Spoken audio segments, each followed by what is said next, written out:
Welcome to a city that is over 3,000 years old. It's older than the Roman Empire. It's older than the United States. Many have likened it to stepping into a real-life version of Game of Thrones.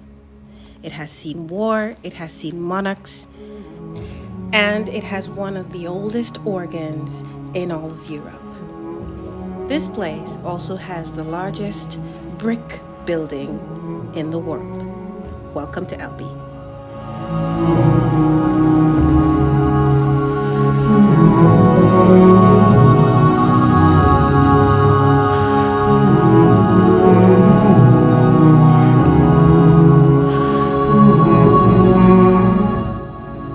Albi was built along the Tarn River in southern France. Like most of these ancient cities, this city is best explored on foot.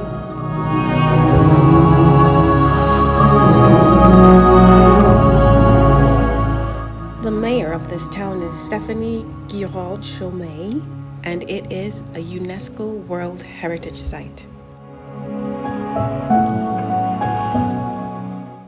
And one of the jaw-dropping things about this town is the Church of Sainte Cécile, or Saint Cecile as we would say it in English. She was a saint who was famous for playing the organ. Hence it houses one of the oldest organs on earth, certainly in Europe.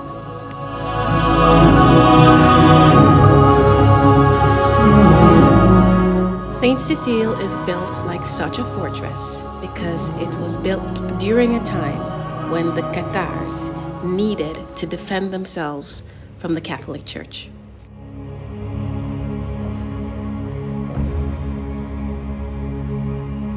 Apart from having this massive part of ancient history right in its city center, Albi is also extra lucky. It is the birthplace of the legendary artist ToulouseLautrec.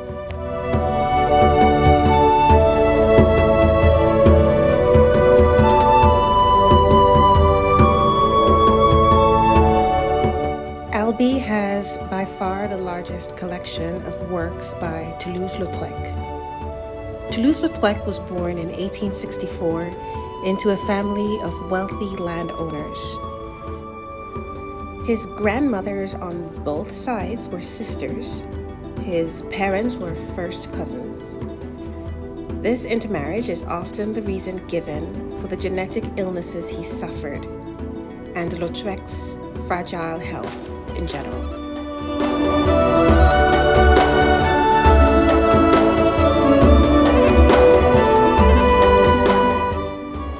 Today, the museum director is Florence Zaragoza, and there's actually a committee of Toulouse-Lautrec, which is a committee of artists and conservators. This group is consulted a few dozen times per year to ensure the safety and the accuracy of this amazing collection.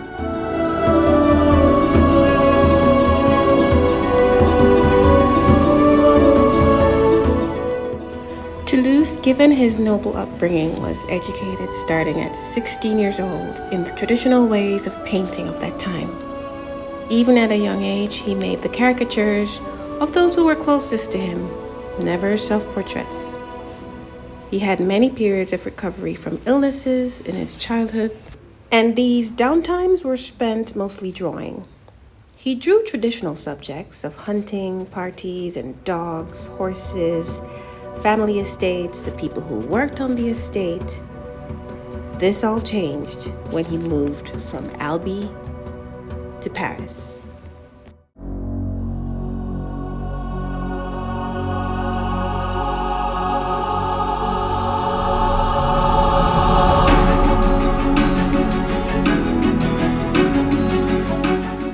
In Paris, after a brief academic training, he started using darker colors and bolder strokes.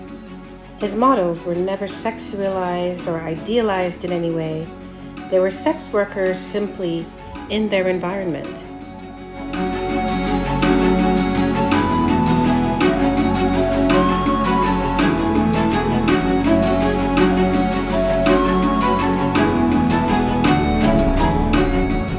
Toulouse-Lautrec also lived in a time in Paris where there was the beginning of cabaret bars like the Moulin Rouge. This is when his other skill in lithography began to shine by making posters.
He excelled at depicting people in their work environments with the exciting Parisian nightlife behind them. These depictions are what made him in demand for cabaret bars like the Moulin Rouge. And with these commissions, with these lithographies, he would no longer depend solely on his family's money. He was free.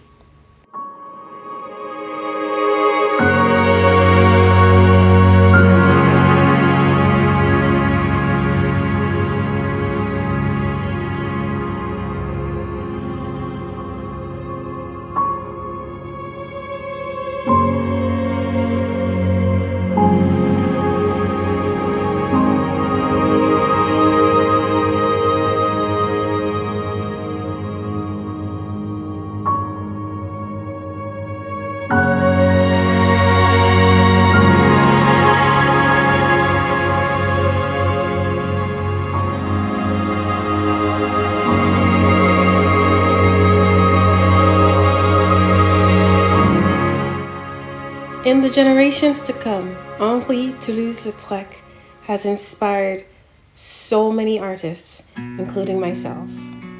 Artists that go against the grain to find their way. Artists that were rejected. Artists that were accepted. And the general message I take away from all his work is that you do you. You're only gonna live once.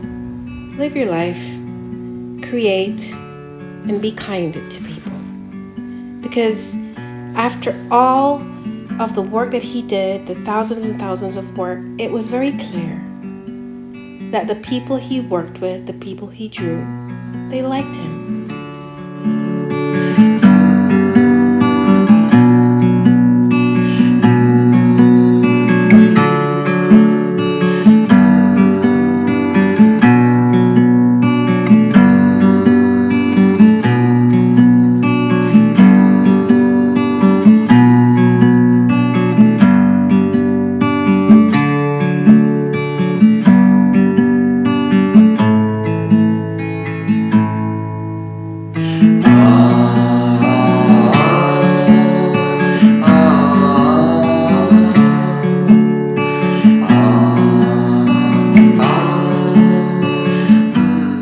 Thank you everyone for coming with me on this vlog to Albi in the south of France.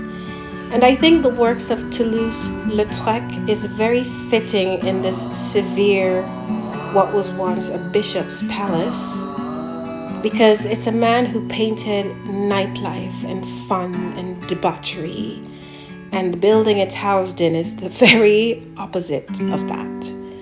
But it fits together somehow. And it's beautiful.